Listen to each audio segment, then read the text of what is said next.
président Al-Assad promulgue un décret stipulant la création d'une annexe de l'université de Damas dans le gouvernorat de Konaïtira.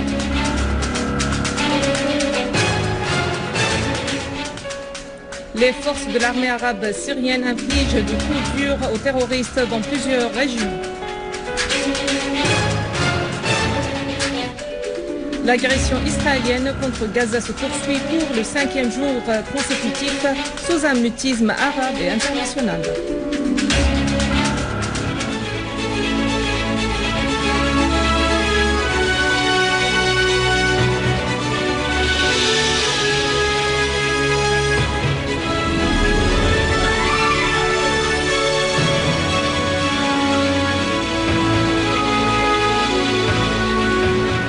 Mesdames et messieurs, bienvenue à vous tous dans ce journal.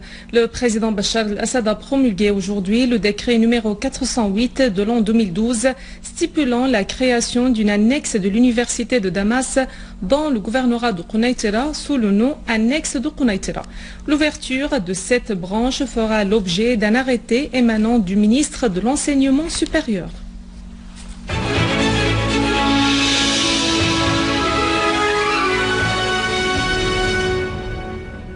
Dans le cadre de sa mission nationale, les forces armées ont poursuivi leur devoir de mettre fin aux gangs terroristes armés qui sévissent dans plusieurs régions du pays. En effet, selon une source haut placée, une de nos forces armées s'est accrochée avec un gang terroriste dans la ville de Zamalka où elle a confisqué des armes et des munitions trouvées dans des entrepôts des terroristes.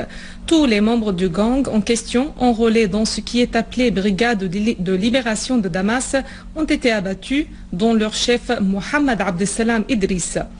D'autres terroristes ont été aussi liquidés près du nouveau projet d'Al-Husseiniya dans le secteur de Saïda Zainab, dans la campagne de Damas, alors qu'une autre unité a détruit, dans une opération spécifique, une voiture piégée près du rond-point de Sbene.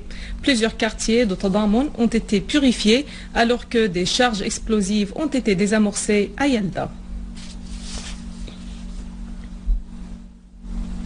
Des accrochages ont éclaté entre une unité des forces armées et des terroristes qui cherchaient à attaquer un point de contrôle des forces de l'ordre à Tel Chourour dans la campagne de Jisr Chourour.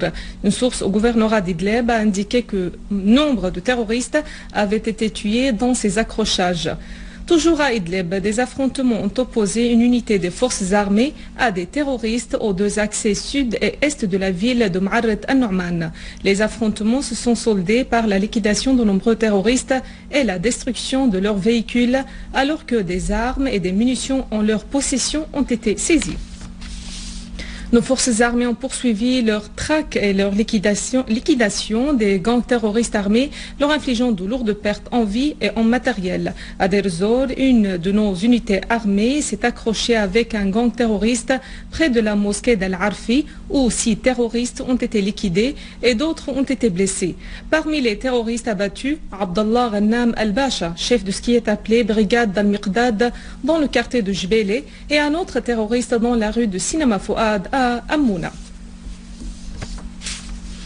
Un groupe terroriste armé a fait actionner un engin explosif près de l'église de Sayyidat al-Bishara à Arqa, provoquant la mort d'une dame et la blessure de 5 autres personnes, ainsi que des dégâts matériels.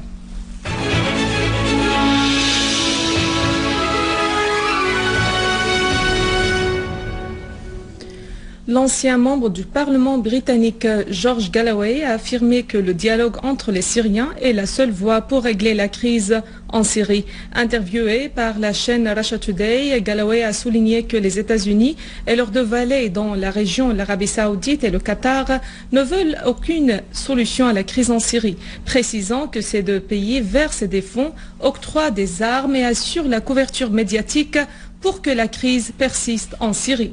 Il a fait noter que l'Occident utilise la Turquie comme base dans les événements en cours en Syrie, comme il l'avait fait auparavant en Libye. Il a qualifié de même de juste et sage la position de la Russie à l'égard de la crise en Syrie. L'Iran a réaffirmé son soutien à la Syrie face à la crise qu'éprouve le pays. Le conseiller du guide de la révolution islamique iranienne pour les affaires internationales, Ali Akbar Wilayati, a déclaré que certains pays arabes rétrogrades avaient fait entrer en Syrie des mercenaires du réseau d'Al-Qaïda pour tuer les civils, ce qui est complètement inadmissible, a-t-il insisté. Plus de 80% de ceux qui combattent le gouvernement et le peuple en Syrie ne sont pas des Syriens, a fait noter Wilayati, insistant toutefois que la Syrie était devenue plus puissante ces derniers 20 mois.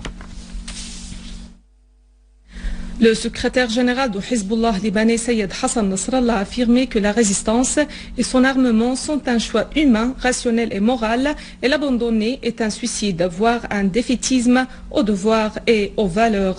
Dans un discours prononcé hier à l'occasion de la journée du martyr, Nasrallah a fait savoir que les premiers qui doivent s'asseoir autour de la table de dialogue sur la stratégie de défense sont les factions qui ont lutté durant 30 ans contre Israël et non pas ceux qui mettent des conditions, s'absentent et ne prennent même pas la peine de venir à cette table.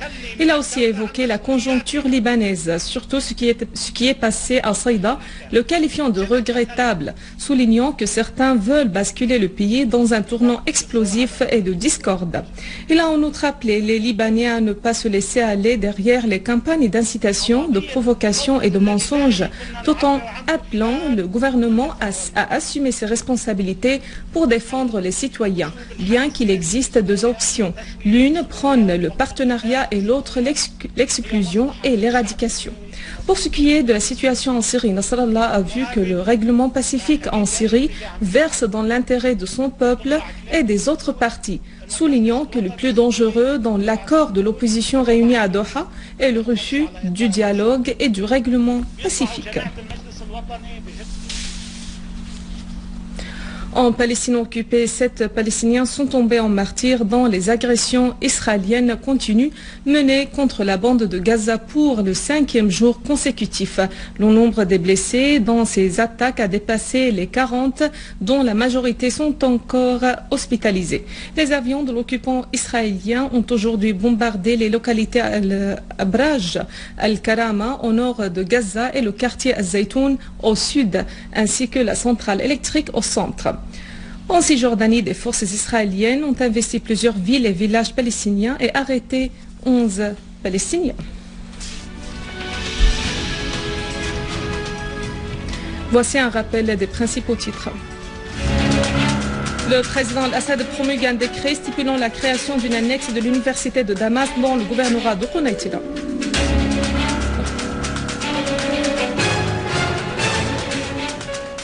Les forces de l'armée arabe syrienne infligent des coups durs aux terroristes dans plusieurs régions.